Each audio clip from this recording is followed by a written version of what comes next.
Sir, we received a report that someone may have entered this property without permission. Officer Ryan Mitchell spoke evenly, but the words stopped Daniel Brooks halfway down his own driveway. Daniel stood beside a dark blue sport utility vehicle with a cardboard moving box resting near the open rear hatch. In his right hand was a silver house key.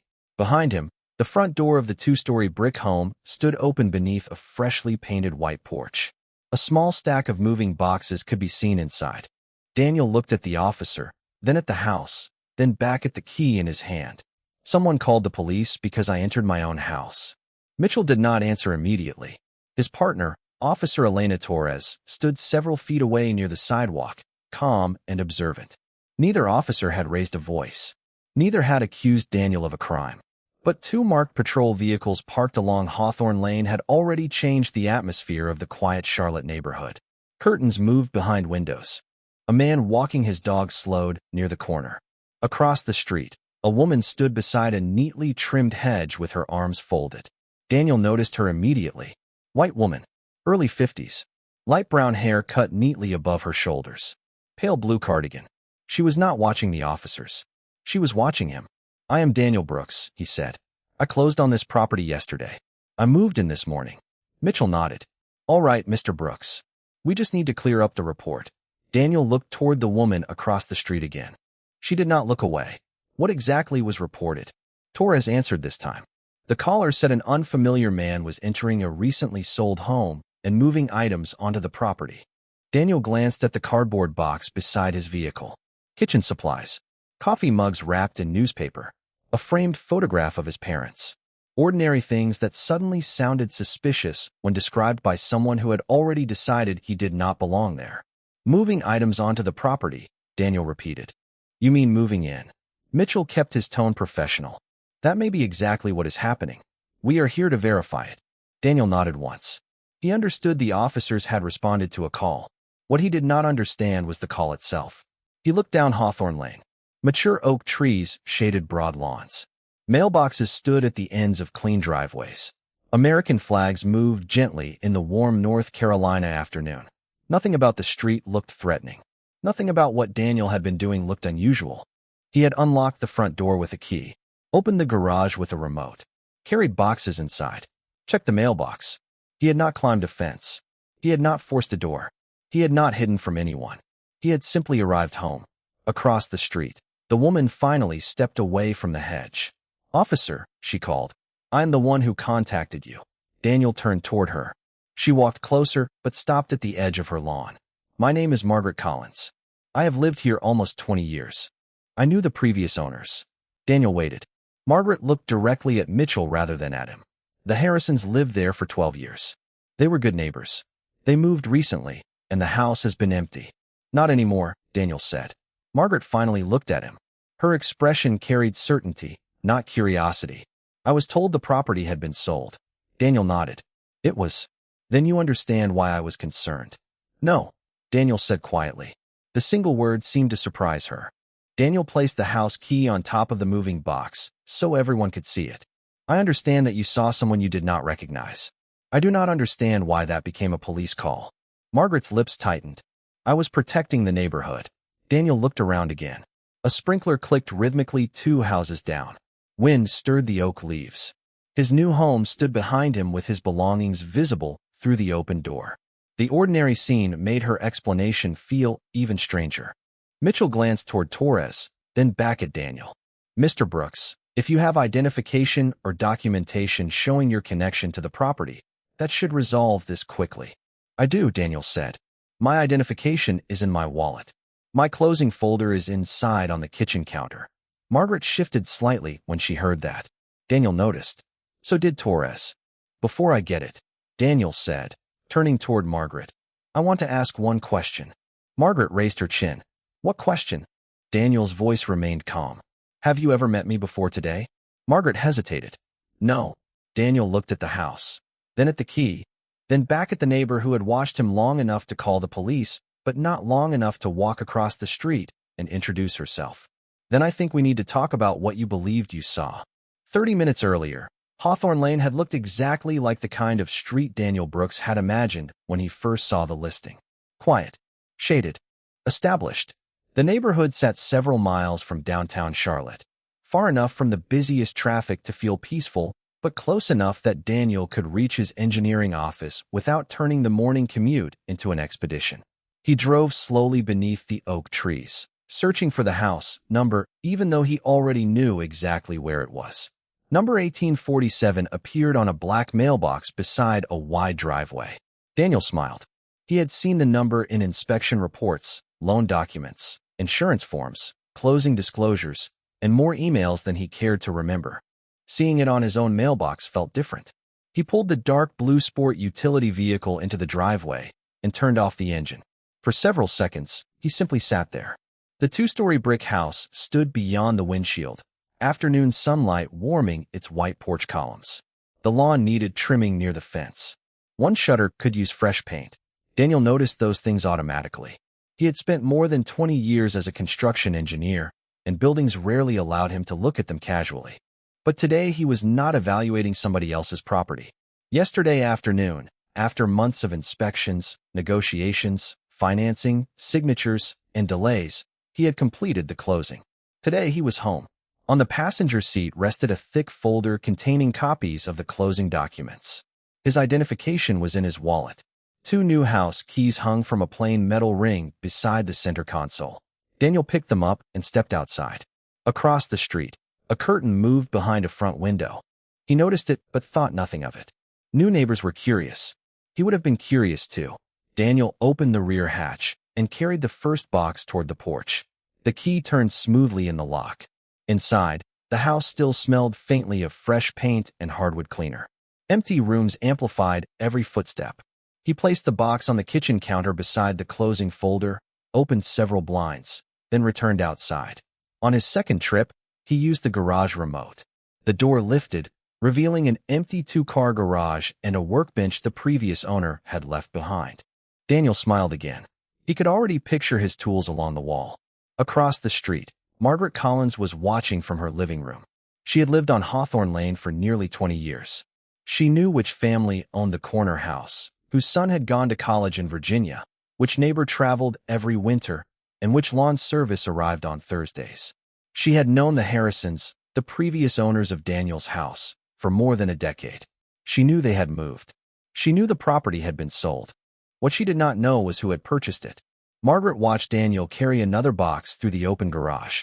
She saw him return to the sport utility vehicle. She saw him unlock the front door. She saw ordinary evidence of someone moving into a home. But instead of walking across the street and introducing herself, she remained behind the glass. Daniel noticed her on his 4th trip. This time their eyes met briefly. He gave a polite wave. Margaret did not wave back. Daniel paused, then continued carrying the box inside. Maybe she had not seen him clearly. Maybe she was distracted. He had no reason yet to imagine anything else. In the kitchen, he opened the box and removed a coffee maker, 2 mugs, and a framed photograph of his parents. He placed the photograph near the window. His mother had died 5 years earlier, but Daniel could still hear what she would have said about the house. Too many rooms for one man. Then she would have asked when he planned to invite everyone over for dinner. The thought made him laugh quietly. Outside, Margaret had stepped onto her porch. Daniel returned to the driveway and began unloading another box. He glanced across the street again. She was still watching.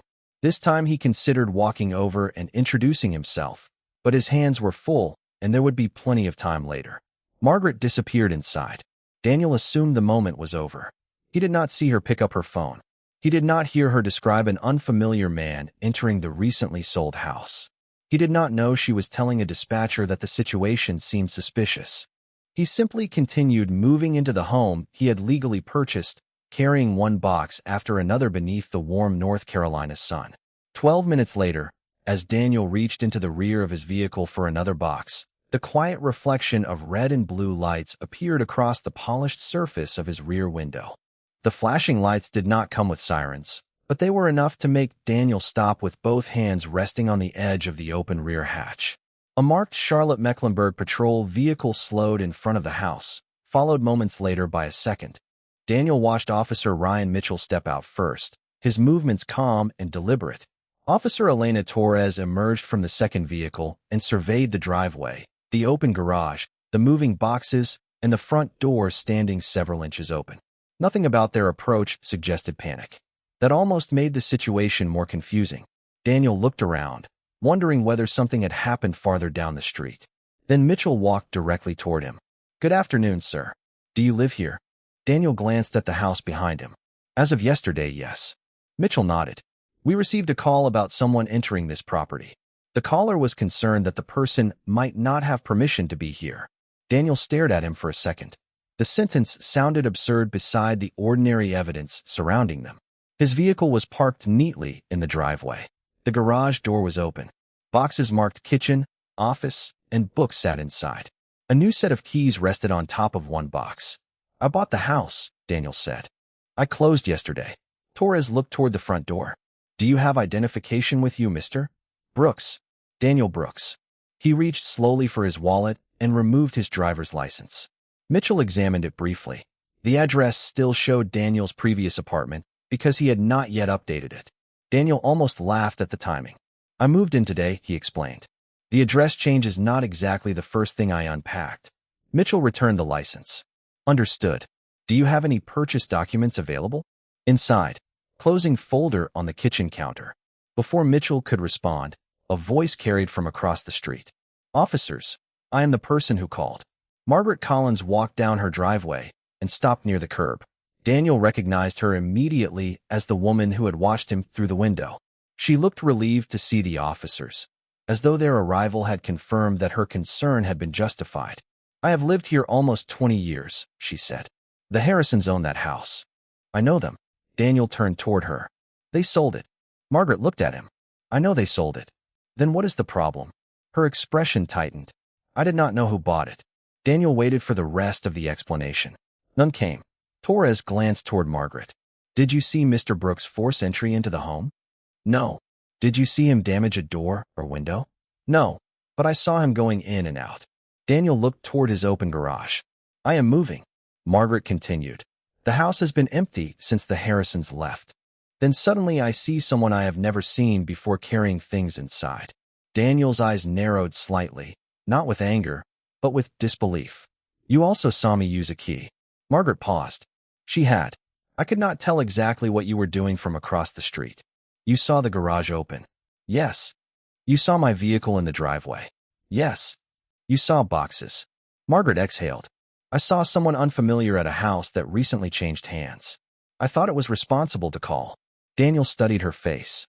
She seemed determined to frame the decision as simple neighborhood vigilance, but every answer made the missing step more obvious. She had known the house was sold. She had known the previous owners were gone. She had watched a stranger arrive with keys, a vehicle full of belongings, and moving boxes. Yet the possibility that the stranger was simply the buyer had somehow ranked below the possibility that police were needed. Mitchell kept his voice neutral. "Miss Collins, did anyone tell you the new owner's name?" "No." "Did anyone tell you what the new owner looked like?" "No." Margaret glanced at Daniel and then away. A curtain moved in the house next door. Farther down the block, the man with the dog had stopped again. What had begun as a private assumption was becoming public, and Daniel could feel the weight of that change. He did not want a spectacle. He wanted an answer. "Miss Collins," he said quietly, "you knew this house had been sold. You had never met the buyer. You had never seen the buyer. Then you saw me unlock the door and carry boxes inside." Margaret folded her arms. "I was protecting my neighborhood." Daniel looked down at Hawthorne Lane, then back at the woman who lived directly across from his new home. "Our neighborhood," he corrected. Margaret's expression changed. Only slightly. But Daniel saw it. He reached toward the house, key resting on the moving box, picked it up, and held it loosely in his palm. "You had enough time to watch me," he said. "You had enough time to call the police. What you did not do was walk across the street and ask my name." "You are right," Margaret said, but the words came out more defensive than apologetic. "I could have walked over. I chose not to because I did not know what I was dealing with." Daniel looked at her for a long moment. "That is exactly what I am trying to understand. What did you think you were dealing with?" Margaret opened her mouth, then stopped. Officer Mitchell remained beside the driveway, while Officer Torres watched quietly from several feet away. Neither interrupted. Daniel appreciated that. He was not asking them to take sides. He was asking Margaret to explain the certainty that had brought 2 patrol vehicles to his new home. Mr. Brooks, Mitchell said. If we can verify the property information, we can resolve the call. Daniel nodded. Absolutely. He slipped his driver's license back into his wallet. The closing documents are inside. Margaret gestured toward the house. See? His identification does not even have this address. Daniel turned toward her. I closed yesterday. I am only saying that the officers should verify everything. They should, Daniel replied. And I am cooperating with them. His calm answer left Margaret with nothing to push against. Daniel looked toward Torres. Would you like to come to the front door while I get the folder? Torres nodded. That works. They walked up the driveway together while Mitchell remained near the sidewalk with Margaret. Daniel climbed the 3 porch steps and unlocked the door again, deliberately using the same silver key Margaret had apparently watched him use before calling police. Torres stopped just outside. The folder is on the kitchen counter, Daniel explained. I will be right back. Inside, afternoon sunlight stretched across the hardwood floor. For the first time since the officers arrived, Daniel was alone for several seconds. The quiet felt different now. 30 minutes earlier, these empty rooms had represented possibility. Now the house felt as though it were waiting for him to prove something about himself. He entered the kitchen and found the thick blue closing folder beside the coffee maker. His mother's photograph stood near the window exactly where he had placed it. Daniel looked at it and remembered something she used to tell him when he was young. Never let another person's assumption decide your dignity. He picked up the folder and returned to the porch. Outside, Margaret was speaking to Mitchell. I know this neighborhood, she said. People look out for each other here. Daniel heard the sentence as he approached. That sounds like a good neighborhood, he said. Margaret turned. Daniel held the folder against his side. I hope I get to experience that part of it. Margaret looked uncomfortable. Mitchell cleared his throat gently. Mr. Brooks, may I see the documents? Of course. Daniel opened the folder on the hood of his vehicle. He removed the closing statement, purchase paperwork, and a copy of the recorded deed provided after closing. Mitchell examined the documents while Torres compared Daniel's identification with the name printed across the paperwork. Daniel waited without complaint. He had nothing to hide. Still, something about standing in his own driveway while strangers verified whether he belonged there settled heavily in his chest. Margaret remained near the curb. Her certainty had begun to weaken, but she was not ready to release it. Documents can be misunderstood, she said. Torres looked toward her. Miss Collins, please give us a moment to review them. Margaret fell silent. Mitchell checked the property address again. 1847, Hawthorne Lane. Then the buyer's name. Daniel Brooks. He looked at Daniel. When did you complete closing? Yesterday afternoon at about 3:30. And you received possession immediately? Yes. The previous owners had already moved out. Mitchell nodded and returned to the papers. Everything aligned. Daniel could see the conclusion forming before the officer said it. But Daniel was thinking about something else. He looked toward Margaret. You told Officer Mitchell you know this neighborhood. I do. You told him people look out for each other. Yes. Daniel nodded. Then let me ask you something before this is finished. Have you ever seen me before today? Margaret hesitated. No. Have you ever spoken to me before today? No. Did you see me break into this house? Her eyes shifted toward the driveway. No. Did you see me damage anything? No. Did you see me trying to hide? Margaret said nothing at first. No. Daniel let the silence remain between them. He did not need to raise his voice. Each answer had removed another excuse until only the original assumption remained. He looked directly at her. Then what exactly did you see that made you so certain I could not be the man who bought this house? Margaret did not answer immediately. For the first time since stepping onto the curb, she seemed less concerned with defending her decision than with finding words that could explain it. Daniel waited. Officer Mitchell continued reviewing the documents on the hood of the vehicle, while Officer Torres stood nearby with her attention divided between the paperwork and the conversation. A warm breeze moved through the oak trees above Hawthorne Lane. Somewhere behind them, a lawn sprinkler clicked steadily across a patch of grass. The neighborhood looked peaceful again, but Daniel knew the question hanging in the driveway had changed something. I saw someone I did not recognize, Margaret finally said. Daniel nodded. You already told us that. And the house had been empty. You knew it had been sold. Yes. So an unfamiliar person arriving after a sale should not have been impossible. Margaret looked toward the house. I suppose not. Daniel kept his voice measured. You saw me drive into the driveway. You saw me open the garage. You saw me use a key. You saw me carrying moving boxes." Margaret folded her arms, but there was less certainty in the gesture now. "I did not know where you got the key." Daniel paused. That answer told him more than she seemed to realize. "But you did not ask." Margaret looked back at him. "No. You could have stayed on your porch and called out to me." "Yes." "You could have asked whether I was the new owner." "Yes." Daniel glanced toward the 2 patrol vehicles parked along the curb. "Instead, you called the police." Margaret's expression tightened. "I made the decision I thought was safest." "Safest from what?" The question was simple. Margaret seemed unable to answer it. Mitchell looked up briefly from the deed. Torres remained silent. Daniel did not press harder. He did not need to. The silence was doing the work for him. A few houses away, the man with the dog finally continued walking. A curtain closed behind another window. Daniel became aware of how public the moment had become. His first afternoon as a homeowner had turned into something the entire block might discuss by dinner. Yet he refused to let embarrassment become anger. He had spent years on construction sites where one incorrect assumption could compromise an entire project. His profession had taught him to return to evidence. What happened? What did not happen? What could actually be proven? "Miss Collins," Torres said gently, "did Mr. Brooks do anything that made you believe someone was in immediate danger?" Margaret shook her head. "No." "Did you hear anything suggesting an emergency?" "No." "Did anyone ask you to watch the property?" Margaret hesitated. "No." Daniel watched her face change as each answer stripped away another layer of certainty. She had not invented a story about him. She had not claimed to witness something she had not seen. In a strange way, that made the truth more uncomfortable. She had seen almost everything correctly. A man arrived. He had keys. He opened the garage. He carried boxes inside. The mistake had come from what she decided those facts meant.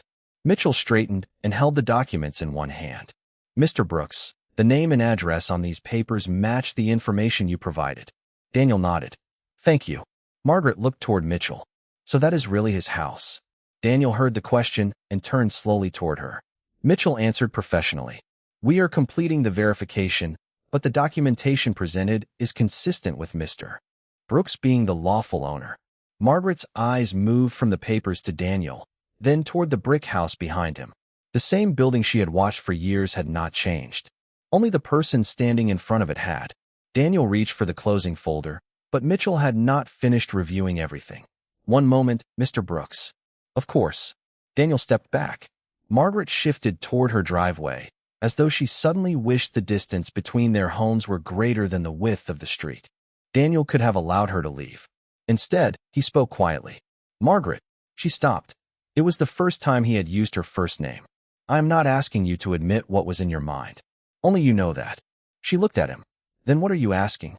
Daniel glanced at his boxes, his open garage, and the silver key still resting where he had placed it. "The next time you see someone you do not recognize in this neighborhood, start with a question before you start with an assumption." Margaret said nothing. Mitchell lowered his eyes toward the final page of the deed. His finger stopped beside Daniel's printed name. Daniel Brooks. Below it was the address that had brought all of them together that afternoon. The verification was almost complete, but Daniel understood that proving ownership would answer only the easiest question. The harder question was why he had needed to prove it at all. Officer Mitchell read the final lines of the document once more before looking toward Daniel. The afternoon had grown strangely quiet around them. The sprinkler 2 houses away had stopped. The man walking his dog was gone. Even Margaret seemed aware that the moment was approaching an answer she could no longer reinterpret. Mitchell compared Daniel's driver's license with the name printed on the closing documents, then checked the property address again. "Daniel Brooks," he said. 1847, Hawthorne Lane. Daniel nodded. "Correct." Mitchell handed the identification back, but kept the deed copy for another moment. "The information is consistent. I just want to make sure we document the call accurately." "Take your time," Daniel replied. There was no impatience in his voice. He had already spent months proving to banks, attorneys, inspectors, insurance companies, and title professionals that he was qualified to purchase the home. A few more minutes would not change the truth. Still, the irony was difficult to ignore. Yesterday, he had sat at a conference table signing page after page until his hand ached. Today, he stood in his own driveway while the same ownership was questioned because a neighbor had watched him carry boxes through his own front door. Torres glanced toward the porch. You said the folder was inside when we arrived? On the kitchen counter. And you received the keys at closing? Yes. 2 front door keys and the garage remote. Daniel pointed toward the silver key resting on the moving box. Margaret followed his gesture. Her eyes remained on the key for several seconds. It was such a small object. Ordinary. Unremarkable. Yet it represented the detail she had seen and somehow dismissed. Mitchell returned the deed to Daniel. Mr. Brooks, everything checks out. Based on the documentation you provided, you are the lawful owner of this property. Daniel accepted the papers. Thank you, officer. Torres gave him a small nod. We appreciate your cooperation. I understand you were responding to a call. Daniel carefully returned the deed to the blue folder. Margaret stood motionless near the curb. The certainty she had carried across the street was gone. She looked at the house again, then at Daniel. So you really bought it, she said. Daniel did not answer immediately. He looked down at the document in his hands. Yes. Margaret shifted her weight. I did not know. That part was never the problem. She frowned. What do you mean? Daniel closed the folder. You could not have known who bought the house. We had never met. Exactly. But you turned not knowing into being certain I should not be here. Margaret looked away. Mitchell and Torres exchanged a brief glance, but remained silent. Daniel continued, his voice steady. There is a difference between noticing something unfamiliar and deciding it must be wrong. Margaret folded her arms again, though the gesture now looked more protective than confident.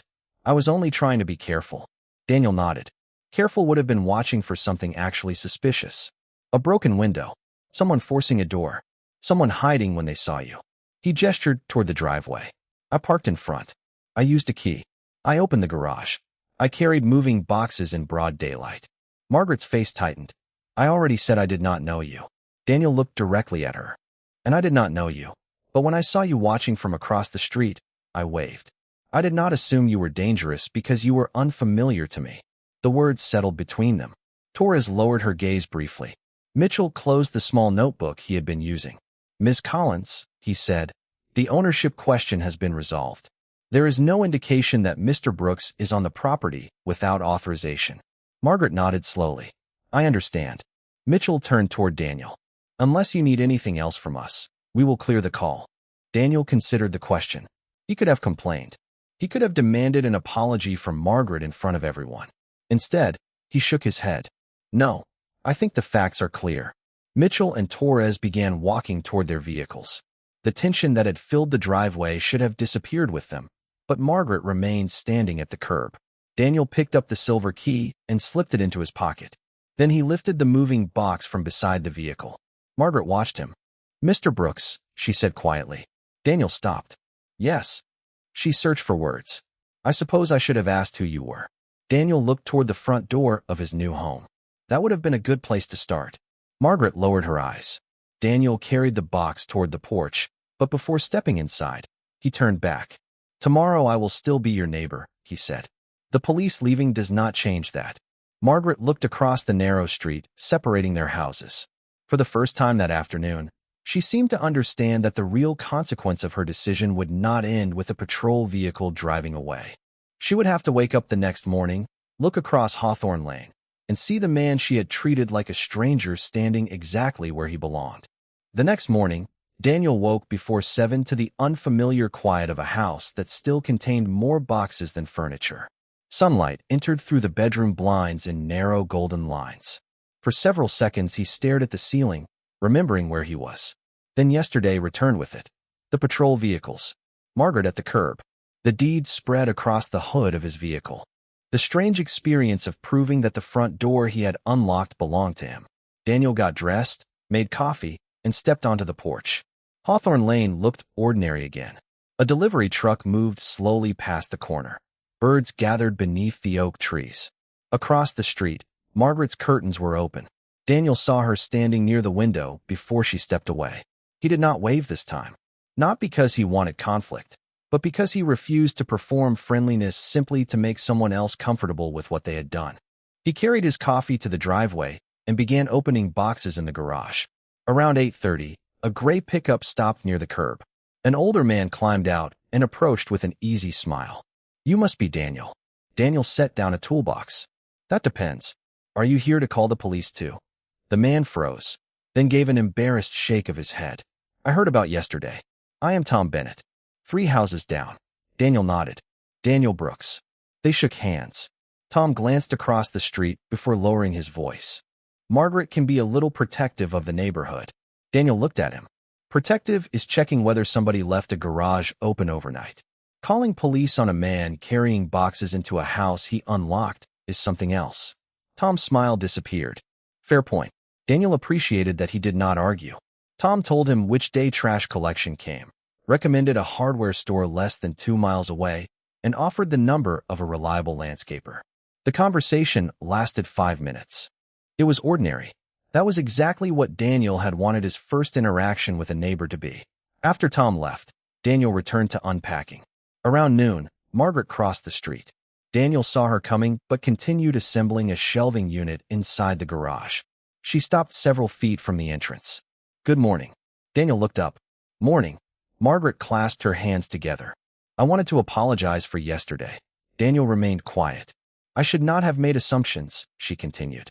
"I thought I was being responsible, but I understand how it looked." Daniel set the screwdriver on the workbench. "How it looked?" Margaret hesitated. "How it was," she corrected. Daniel nodded slightly. "That mattered more." "I embarrassed you," she said. "And I brought police to your home when you had done nothing wrong." Daniel studied her expression. There was no audience now. No officers. No neighbors standing near windows. Just 2 people separated by several feet of concrete and the consequences of one decision. "Thank you for saying that," Daniel replied. Margaret seemed relieved, but Daniel was not finished. "An apology does not require me to pretend yesterday did not happen." Her relief faded. "I understand." "Do you?" Daniel asked. "Because yesterday was uncomfortable for you. For me, it changed the way I entered my own home on the first day I owned it." Margaret lowered her eyes.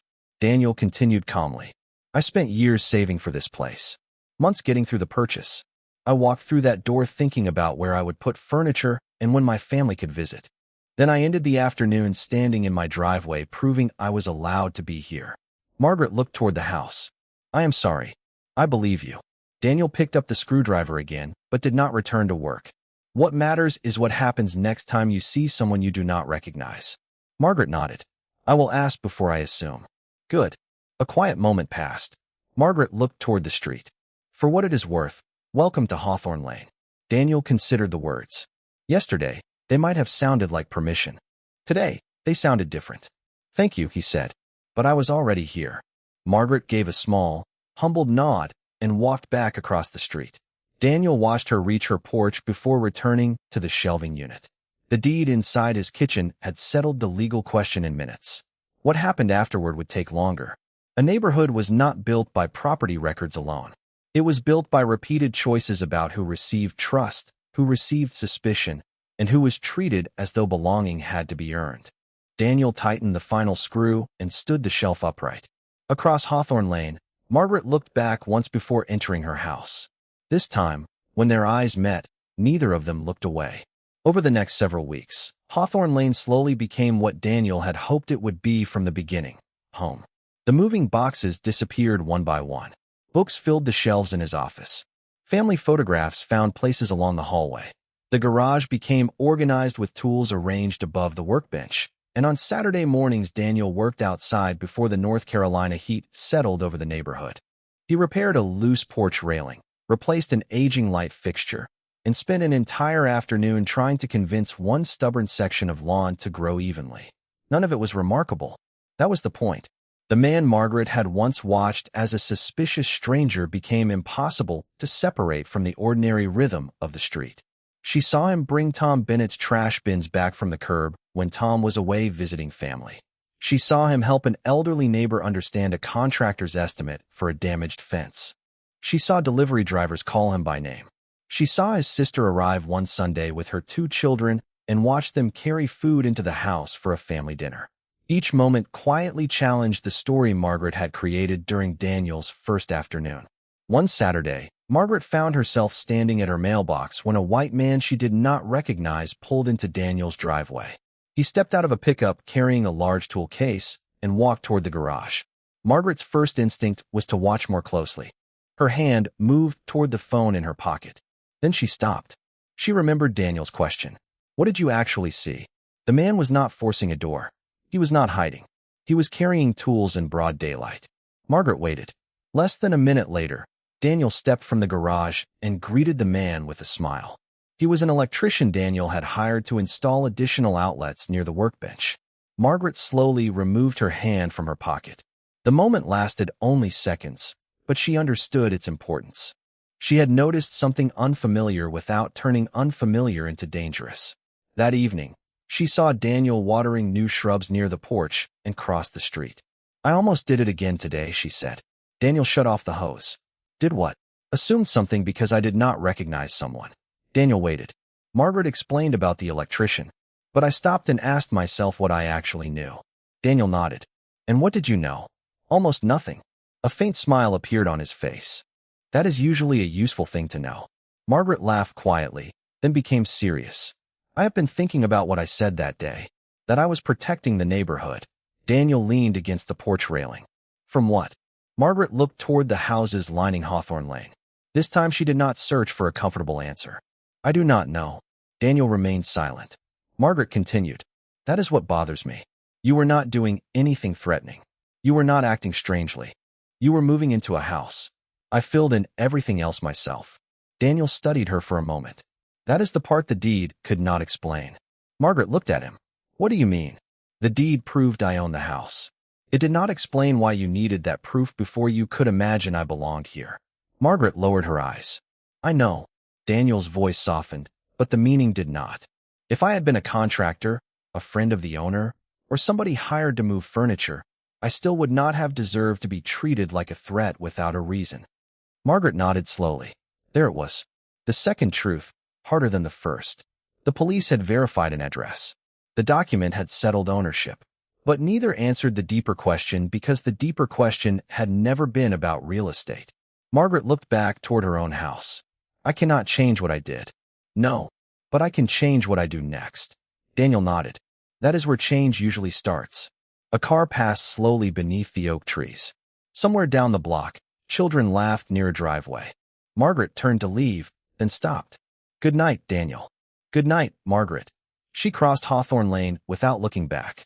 Daniel remained beside the porch for another moment as evening settled over the neighborhood. Inside his kitchen, the blue closing folder was stored in a drawer, no longer needed for daily life. His name was still printed on the deed. The address was still legally his. But Daniel understood something more clearly now. A document could prove ownership in a matter of minutes. Teaching someone to question the assumptions they carried into the world could take much longer. By early fall, the oak trees along Hawthorne Lane had begun trading their deep summer green for shades of amber and gold. Daniel had lived at 1847 for several months now, long enough that the house no longer felt new and the neighborhood no longer felt unfamiliar. His name appeared on delivery labels. His trash bin stood beside everyone else's on collection mornings. Neighbors waved when he drove home from work. Tom Bennett occasionally stopped by to borrow a tool and usually stayed long enough to talk about football. Daniel's sister and her children visited often enough that Margaret recognized their car. Life had done what arguments rarely could. It had replaced assumption with evidence one ordinary day at a time. On a cool Saturday morning, Daniel stepped outside carrying a mug of coffee and found Margaret gathering fallen leaves near the edge of her driveway. She looked up. Good morning, Daniel. Morning, Margaret. There was nothing dramatic in the exchange. No hesitation. No forced friendliness. Months earlier, those same two people had stood in nearly the same places with two patrol vehicles between them. Now there was only a quiet residential street and the sound of leaves moving across pavement. Margaret rested her rake against a tree. Your porch light looks good. Daniel glanced back at the fixture he had installed. It only took me 3 trips to the hardware store. Margaret smiled. That sounds about right. Daniel smiled too. Then a moving truck turned on a Hawthorne Lane. It stopped 4 houses down beside a home that had recently been sold. A young family stepped out and began speaking with the movers. Margaret watched for a moment. Daniel noticed her watching. She looked at him, and something unspoken passed between them. New neighbors, she said. Daniel nodded. Looks that way. Margaret removed her work gloves. I think I will go introduce myself. Daniel took another sip of coffee. That sounds like a good place to start. He watched her walk down the sidewalk. She did not stand behind a window. She did not reach for her phone. She approached the family with an open hand and a simple welcome. Daniel turned back toward his house. That small choice meant more to him than another apology ever could. The blue closing folder remained stored in a kitchen drawer. He had not opened it since the afternoon Officer Mitchell returned the deed to him. The document still mattered, of course. It carried his name. It established ownership. It represented years of saving, planning, and work. But Daniel no longer thought of it as the thing that proved he belonged on Hawthorne Lane. A deed could establish legal ownership of land. It could not measure dignity. It could not determine who deserved courtesy. It could not decide whose presence should feel normal and whose should create suspicion. Later that afternoon, Daniel was trimming the shrubs beside his porch when Margaret returned from her walk. They are from Raleigh, she said. 2 kids. Their youngest is starting school Monday. Daniel nodded. Sounds like you learn more by talking to them than you would have learned from across the street. Margaret understood immediately. Yes, she said. I did. Daniel set the clippers down. Margaret looked toward his driveway, and for a moment both remembered the same afternoon. I wish I had done that with you, she said. Daniel considered her words. So do I. He did not erase what happened to make her feel better. Forgiveness did not require rewriting memory. But you did it differently today. Margaret nodded. I will keep doing it differently. Daniel believed she meant it. As evening approached, porch lights appeared one by one along Hawthorne Lane. Daniel stood at his front window looking across the street. Margaret was carrying her rake toward the garage. She noticed him through the glass and raised one hand. This time Daniel waved back. Months earlier, she had seen a black man entering a house and decided the most important question was whether he had permission to be there. Now she saw Daniel Brooks, her neighbor. The difference had never been the house. It had never been the key. It had never even been the name printed on the deed. Those things had only proven facts that were already true. The deeper change came when Margaret learned to question the assumption that had made those facts necessary in the first place. Daniel turned from the window and walked farther into the home he had built a life inside. The deed proved the house belonged to him. Time revealed the greater truth. He had never needed anyone else's permission to belong there.